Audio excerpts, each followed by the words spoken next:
Well, what do you know? Here I am back in coloring.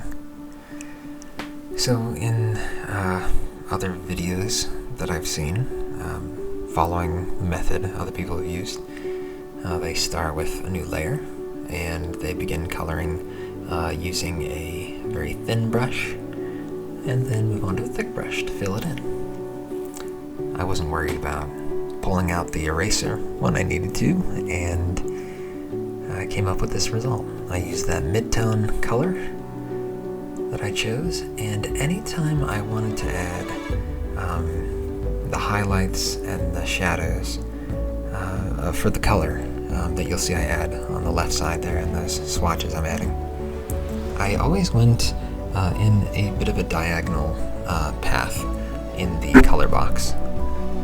In the color box, I moved up to the left for a lighter color and down to the right for a darker color. And so, yeah, I'm not sure how I ended up with these colors in particular. I think I was just picturing certain colors when I began drawing it. And I think I originally intended on just designating what color was what by looking at by adding some outline colors of the hair and the clothing and those really tall boots or whatever there. But you know, going around this image and back and forth to all different things, I had added these three layers, as you can see: the clothing, the skin color, and the hair. And sometimes I went back and forth. Sometimes I had to cut things out that I accidentally started painting on the wrong layer just to keep organized. But I really like how I made decisions. Like, for example, right there, the shawl or the very fine fabric is over top of her arm.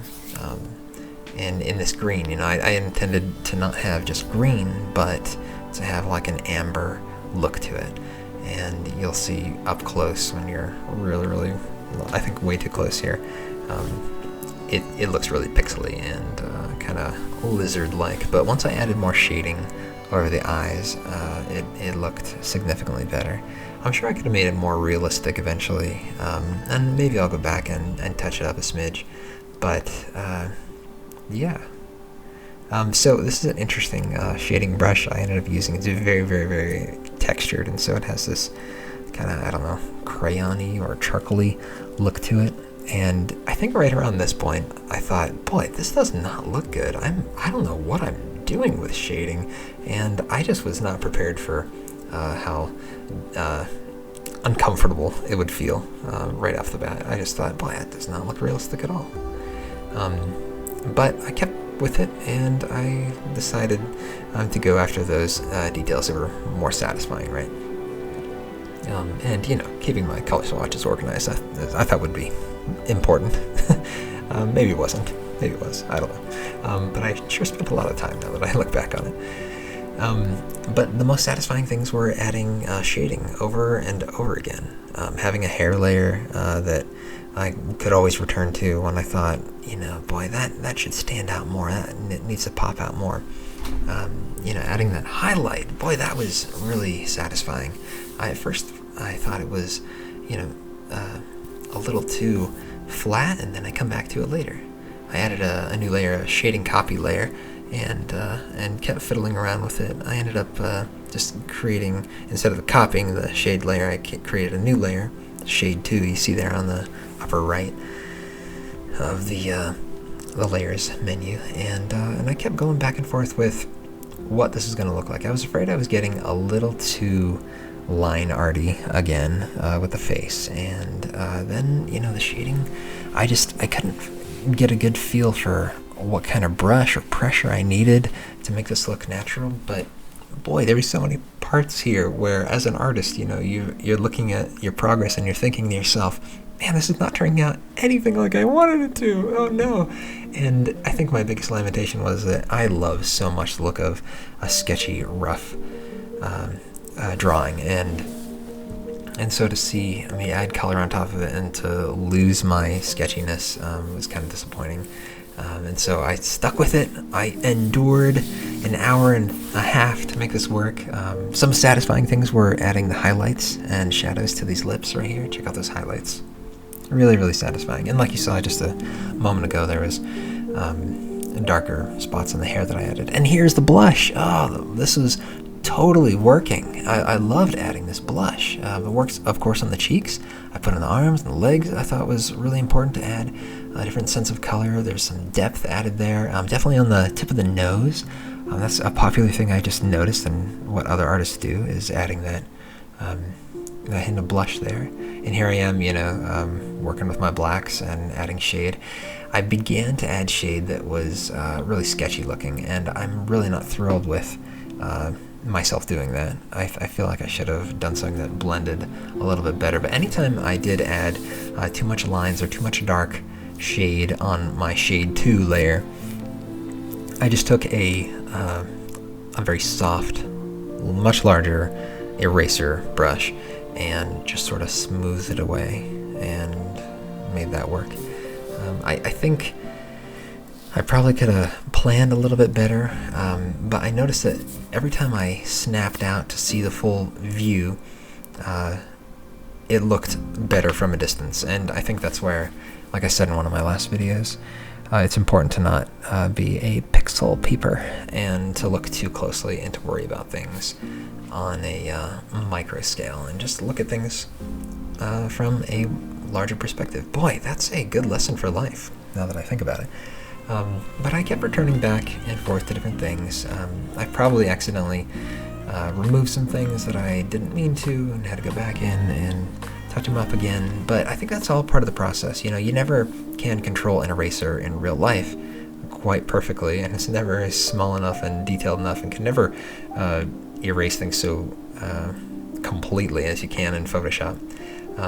But anyway, I feel like the shading, returning to that and being willing to return to it over and over again was really, really important. And to shade also with a darker skin color, like I did in the eyes and around the eyes. Make sure I returned to different parts and added that. I definitely wanted some dark shadows here and there. And even though it looks pretty glossy, and she ends up very much like a comic book doll, not exactly a realistic portrait of a person. It was really satisfying to get to see the details that made it look like a cohesive style. And I think style is way more important than just simply always going for realistic. I think you can be easily applauded for realistic, and a lot of people pull that off. But once you come up with a style that you feel like you can repeat, and that's my big goal here. Yeah, I'm copying some methods and some looks that I've seen elsewhere, and practice has definitely pinned me down into a specific kind of look that I always end up doing, just because you repeat it, you come back at it, and it changes how you do things from then on. My highlights were pretty minimal here. I thought it looked really good in the legs. I thought it was really important underneath the shawl there, on the arm, on the other arm, but on the face it worked out pretty well. And then I realized, oh yeah, the skirt. I almost said goodbye, and then I realized the skirt is not shaded, and so I had to jump in there for another very tedious shading tour. And again, very pencil-like, sketchy shading technique here. Not that I'm very proud of that, because I'm putting that over top of my comic book very solid, sharp mid-tone shade that was on the first video that I made of shading. And yes, this is a color video, but shading is always a part of color as well. Shading is a part of everything. That green shawl turned out really super good. I like that I added that green. If you can look at, there's like the light is going through the shawl and hitting her yellow shirt, and so that had a shade of green to it.